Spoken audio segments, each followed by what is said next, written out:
Hey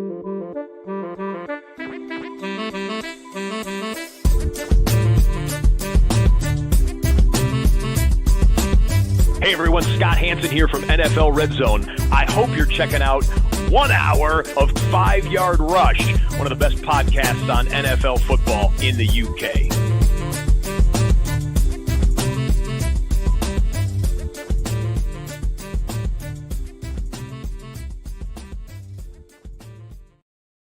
What is happening, Rush Nation? We are back. We are back for the Week 3 Waiver Wire. Lots of interesting close games on Sunday. We're starting to get a picture for who the good teams are in the NFL and who are the teams that are going to struggle this year. And we're also getting a lot of injuries here at the quarterback position. Joe Burrow, we might see him at the end of the season. We might not. Jaden Daniels is questionable. Justin Fields is in the concussion protocol. We've already lost Brock Purdy, so we've got quite a few quarterback injuries already stacking up. So let's get into the waiver wire. Let's start to tackle where we're going to be this week. And there's quite a few different places that you can go at the quarterback position this week, both at 1 QB and the 2 QB leagues that you're in. For me, the top ad is Daniel Jones. Daniel Jones is very much looking like a QB1 for the rest of the season. And he has taken the Colts, who were predicted to be in contention for the first overall pick, to 2-0. And we're really in a good spot in past 300 yards last week. And he's really starting to show with the rushing ability he's always had, with that passing ability, that with good coaching with Shane Steichen, there's an opportunity for him to put up very, very decent fantasy numbers. And he is a player that I'd be looking to add in a number of different formats, especially if I have lost a quarterback this week and I'm needing to add someone. But he's averaging 6.5 rushing attempts every game so far through the 2 games. So that floor is really, really nice. Adding to that what he's doing in the passing game, he very much is a very, very good ad option this week for a lot of teams. I think for me, especially if you're QB needy and others are QB needy, you're going to need to spend probably $5. I never normally in a 1 QB league would spend that much for a QB, but I think this is a unique opportunity to do so. I think if you're really desperate, you can go up to as high as like $8, $9. If you're being a bit more cautious, you can go and spend in like the $3 range, but I wouldn't do that. I'd be spending $5, $6. Make sure you get him. In a 2 QB league, you're going to need to spend a lot more. He's going to have to be a good 20% of your fab because he's going to bring fantasy numbers every single week. So he's going to cost a lot more in that range. If he is not there, or you just are not feeling that, then there's a couple of other quarterbacks you can add. Michael Penix Jr. He is 41% owned, so owned a lot more than the 17% that Daniel Jones is. And again, it's definitely been really solid in terms of Penix's performance. And again, we didn't see loads this week, but you didn't need to. You know, the Vikings didn't offer anything on offense. So yes, whilst we saw Penix, 13 for 21 for 135 yards, it's not a great stat line. The Vikings are a really good defense, and more importantly, they offered nothing on over. They just kept the ball on the ground and did what they had to do. But he showed it against the Buccaneers that he can pass on good defenses as well. And now he's got Carolina coming up. So I think you're looking at the next couple of weeks. If you're looking at that short-term bridge for a Daniels, a Fields, or a Purdy, then Penix might be your guy because with Carolina this week, he's going to have the Commanders after that. There's 2 opportunities there for him to stack good performances. And in that short-term option, I'm not sure in a 1 QB league I'm having him for a long-term option, but for a 2-week, 3-week option, I think he's in the bye week 5, so you're looking at him purely a 2-week option. So I'm not spending as much, $2, $3. I don't think there's huge competition for him based on this week's stat line. So I don't think you need to spend a lot to go and grab him. If you're a bit more desperate, do go up from that number, but that's about where I am. Matt Stafford's the next one, 27% owned. He has got Philly next, then Indianapolis, and then San Francisco. So he is going to be in situations where he's going to need to pass more and more. And he's going to struggle to get into those top 12 ranges, but you're looking at a 15, 16 QB 15, QB 16 kind of range is where he's going to be the next 2 weeks. And if that's just going to keep you in weeks, you've got a good team, you just need a quarterback to come in, then, Matthew Stafford is a really safe pair of hands that you can just bring in. You're not going to get that high ceiling again. We saw against the Titans, 240. We saw a decent week against them, but again, the Titans are not particularly great. And then we saw some opportunities in the red zone, didn't really get going. And they weren't as clinical in the red zone as perhaps we would like. And I think that's where the ceiling is starting to go down for him. But I think what you're going to see in the coming weeks with Stafford is you're going to see these games stack up. I've already mentioned Philly, Indianapolis, San Francisco. He's going to have the Ravens in there as well. So they're going to have to pass more. They're going to be in game scripts where they're going to need to throw the ball more. And that, makes him an attractive pickup and with that stability, but there's just a lack of the ceiling, I think, there. He might have the odd top 12 week, but it's going to be a bit of a struggle there. Sam Darnold is the next one. So with Sam Darnold, it's hard maybe off some of the performances we've seen, especially week one, but Sam Darnold is definitely, when you're looking at his completion percentage over expected, he's in that top half. He's in top 10 for yards per attempt. He's definitely going to he's definitely going to give you this sort of fantasy outcome where there is a ceiling play there for him. And I definitely like him more than, say, Geno Smith, who we talked about on the show last week, and Jake Browning, and maybe even if you're chasing a ceiling play, maybe more than Matt Stafford. I still probably have Daniel Jones and Michael Penix probably above him. But again, I do think that having Sam Darnold with his performance this week, again, as he gets more comfortable in that offense, he's going to be a good add to have. He's only 27% owned. So again, there's a good opportunity to grab him off waiver wires as well. And then again, he's going to have one I'll be spending $2 on, $3 on. Wouldn't be going too crazy on. Now, one that we are definitely looking at in Superflex leagues is Jake Browning. He's not owned anywhere, 0% owned. He's got Minnesota, Denver, Detroit, and with the cap situation there, people are talking about Cousins going to come in. They can't afford Cousins. That's a non-starter unless they shut down Joe Burrow for the entire season. That's not going to happen. So yes, people are saying, oh, can they go for Winston? They could. Why would they? If they wanted him that badly as a third QB, they would have signed him because he was a free agent. So at the end of the day, you've got Jake Browning there. They've kept him on the roster. He has been there. He has done reasonably okay on that roster. He was there in 2023 when he missed time. And back in those days, Browning was a top 10 fantasy quarterback in 6 of his 7 starts to finish the season. So you're starting to see there is some trust there. And he had a good week last week when he came in.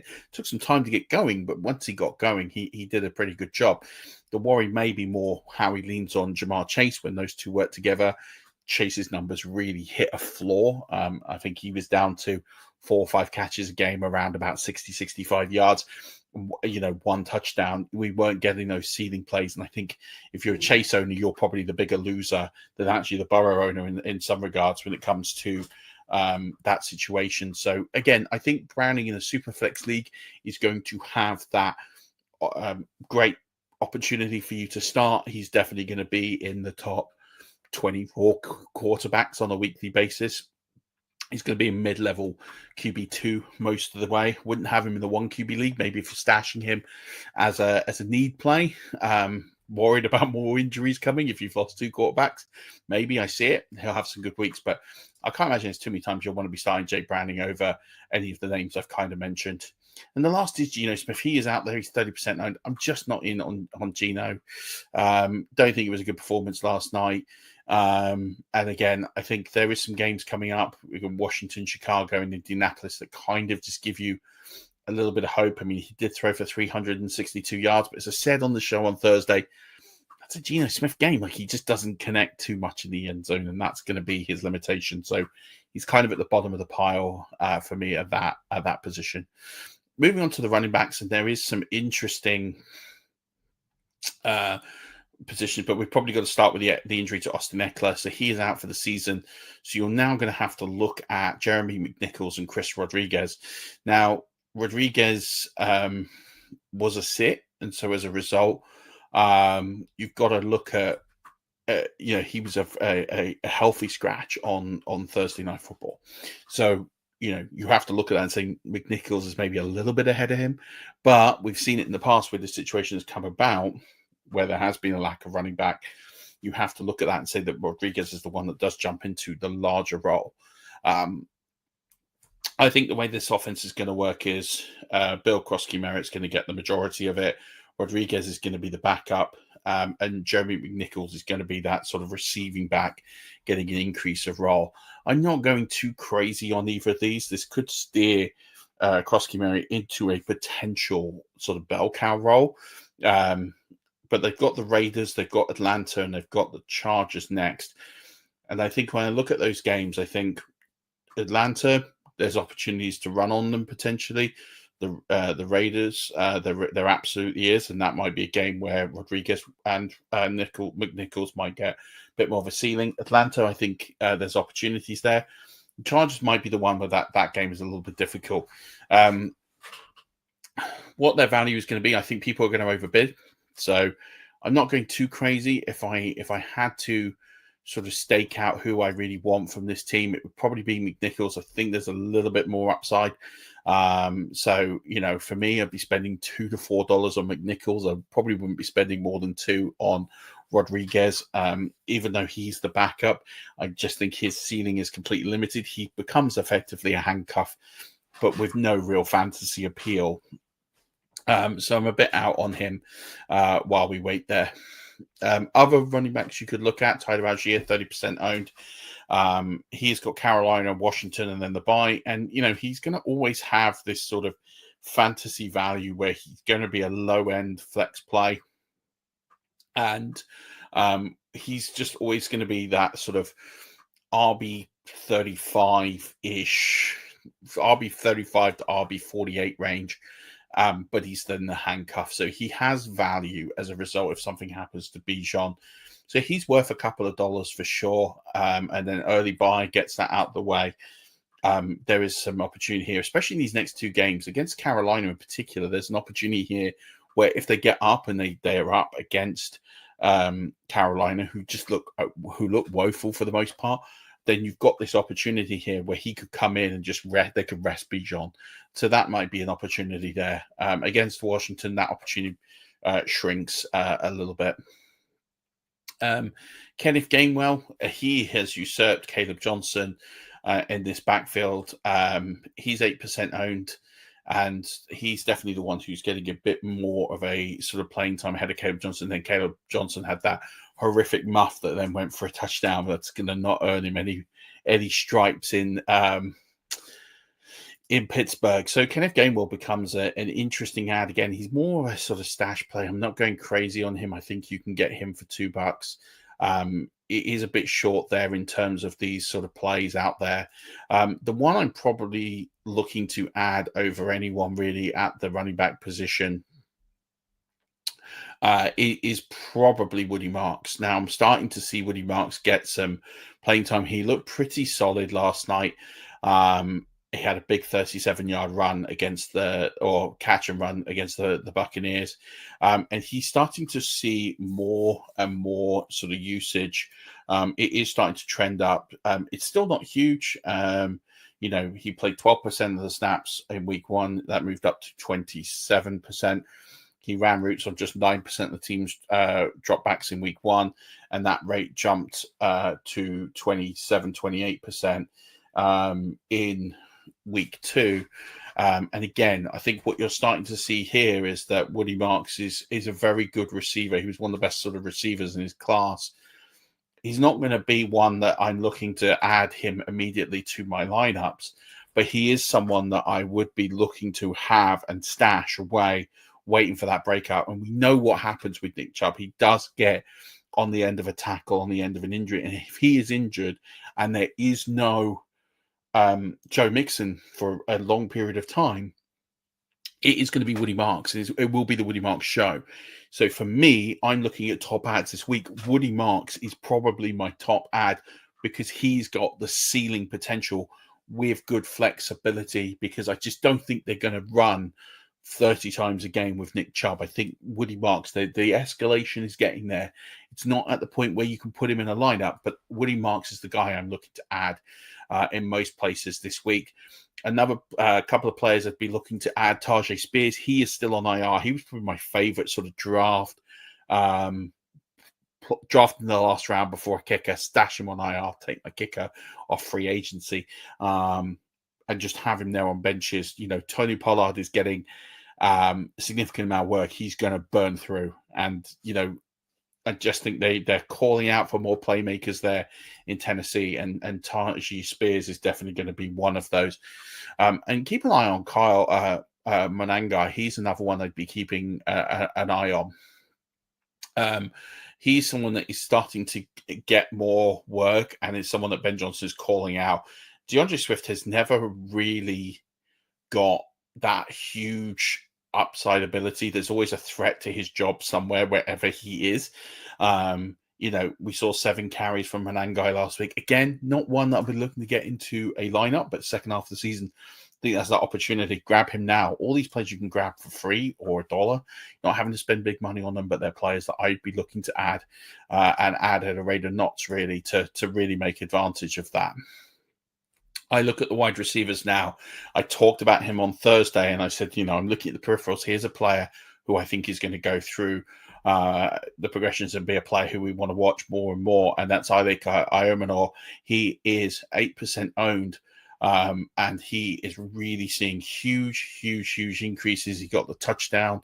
We're looking at him now, and he has a huge, 25% target share in week 1, 48.5% air yard share, and then you're looking at the growth there. He's starting to get separation. He's starting to win in his routes. If you look at Fantasy Points' stats, and I'm going to do a breakdown on him, everything is leaning towards Iomenor really becoming the true number one, not Calvin Ridley in this offense.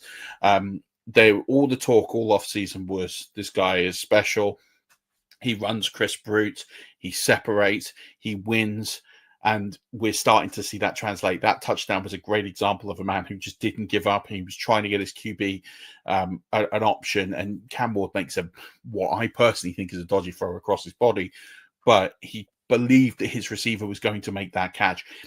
That's such a big play to go against something that is so mechanically wrong and fundamentally wrong, but you believe in your guy enough that he's going to be the only guy to get the ball.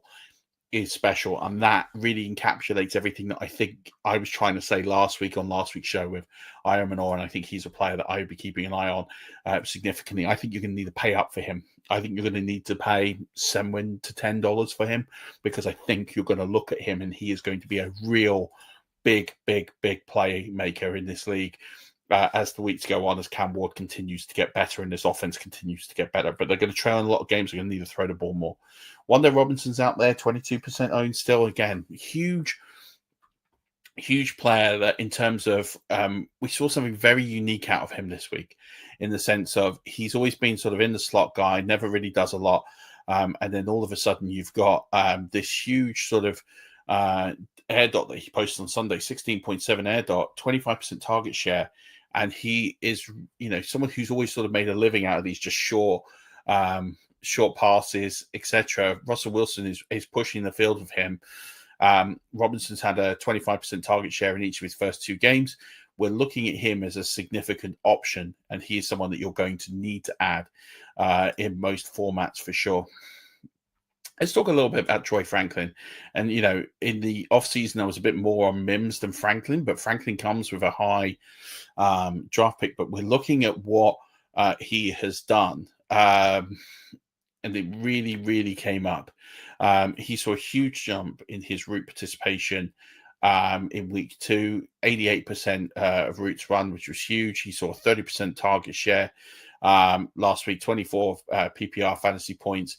Everything is trending towards him being the receiver that when they can't get the ball to Cortland Sutton, he's the guy they're going to go to. And that is the direction of travel that we're seeing now. It's not Mims. It's not any of the other receivers they've got there. It is going to be Troy Franklin, and he is starting to operate.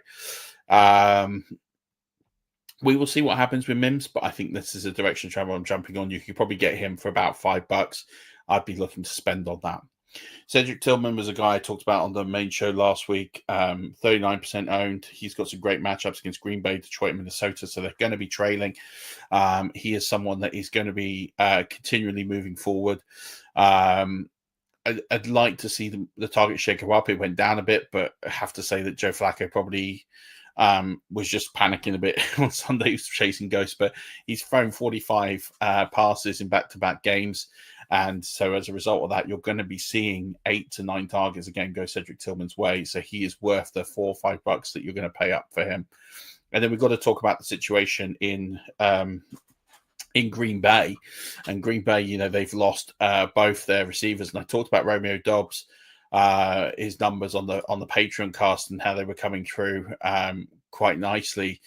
But I just didn't trust it as much because I wasn't sure what I was going to see out of the passing game when they're spreading the targets. But we now know Jaden Reed for 4 to 6 weeks because he's broken his collarbone.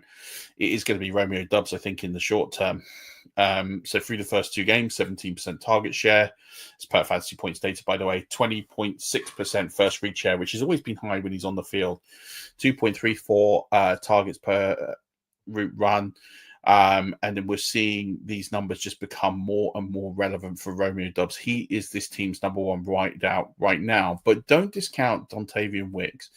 So Dontavian Wicks isn't owned much, and I think they're just not up to speed with Matthew Gould. So Romeo Doubs is number one ad. You're probably going to have to pay north of $5 to get Romeo Doubs if he's available.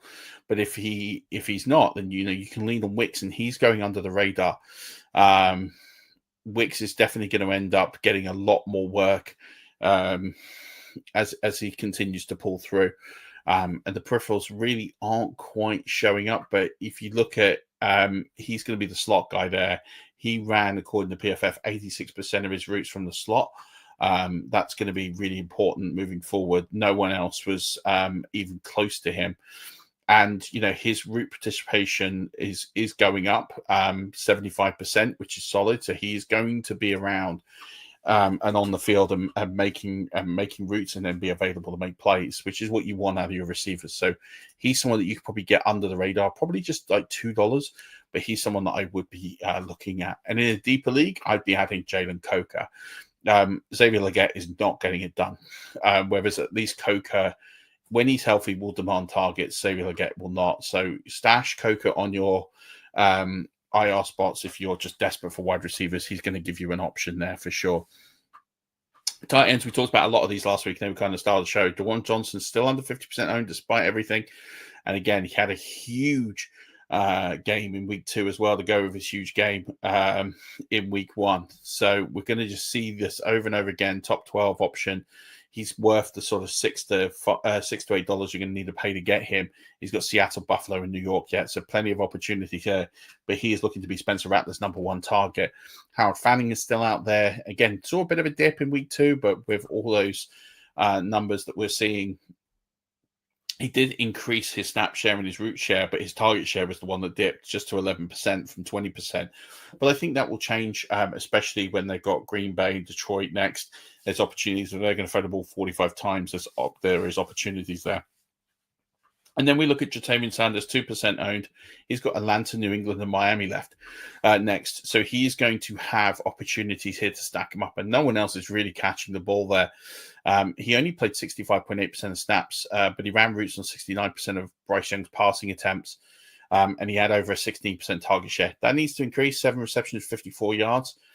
But the way that the Panthers' defense is so bad, they're going to have to chase games. I think you're going to see Sanders be a sort of a tight end 10 to 12 over the next 3 weeks, especially with these games. So they're ones I'd definitely be looking at.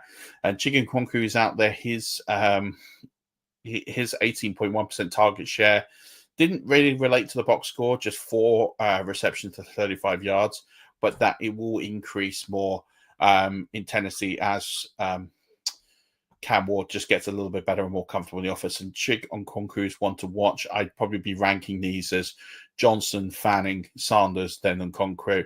And then if you're looking for a defense, the Tampa Bay Buccaneers defense is the one that you've got to be adding this week. They're going to be cheap. They're not necessarily putting the big numbers in the box score, but they're going to be playing Tyrod Taylor this week, more than likely. And also, the Jets are more of a running team, and the Buccaneers are the best sort of running defense in the NFL and have been for quite some time. So I'd be looking at this and really utilizing the Buccaneers defense. If you're still struggling for other options, then the Seattle Seahawks against the Saints this week might be a good option, and the Atlanta Falcons. I think their defense is getting much, much better. They got Carolina this week. This could be a really good option for them. And then I mentioned the Colts last week. Again, you can use them. They have a good matchup as well. All of these I wouldn't be spending sort of significant money on, but you can definitely add them. But that's the waiver wire this week. I hope you found this particularly useful. Good luck in your matchups. Oh, I'm going to add one more stash play to you. And the one more stash play, and I completely forgot to mention this, is Malik Washington. I almost forgot it. I had it on the bottom of my sheet, and then I kind of missed it. So Malik Washington is the last guy I'd be adding this week. Now, I think you can get him for $0. I don't think you need to submit a claim for him unless you've got others in your league that listen to this. I've been looking more and more at Miami. I've been looking at through all the different peripherals, and I mentioned this in the Discord, so please do join the Discord. The link is below. And I mentioned this to our Patreons, and you can join that. Link is below. Just a couple of dollars a month. You get access to me in our WhatsApp chat, so you can basically just get hold of me like almost whenever you want, and I'll pick it up. But Malik Washington is going to be the guy. If there's all these issues with Tyreek Hill, if he quits, he gets traded, the league issues, the domestic violence stuff, all of that stuff, it's not going to be Waddle that's going to overtake that role or demand a greater target share, because he's a very unique player with a unique skill set. They're going to need someone to sort of have that deep threat speedster style. And that's Washington. Washington is going to fill that in completely. If you look at what he did in college, if you look at like his speed score, spark score, and the sort of type of receiver, he's almost like for Tyreek Hill. So I'd be adding Malik Washington to sort of all my deeper leagues where I've got the opportunity to add him. In fact, I went through and did all that on Sunday in leagues he was available. So I'd be looking to add him. If something happens to Tyreek Hill, you effectively are getting the Tyreek Hill replacement now, getting him for free. So add him as a deep stash play. But that's going to do it, Rush Nation. Thank you very much for tuning in. We'll be back on Thursday with the flagship show. Me and Danny. Tune in for that. Tune in for the NFL Boys tonight. And if you want to get some sort of deeper analysis and deeper stash plays and why these players are stash plays and get some advanced analytics stuff, join our Patreon, a couple of dollars a month. Hit the link below. You'll get access to Patreon cast, access to the chat. We're going to win a lot of leagues together, and all our patrons do really well every year winning leagues. So if you want to stash in with them, join in. But until then, Rush Nation, we'll see you on Thursday. Don't forget, as always, keep rushing.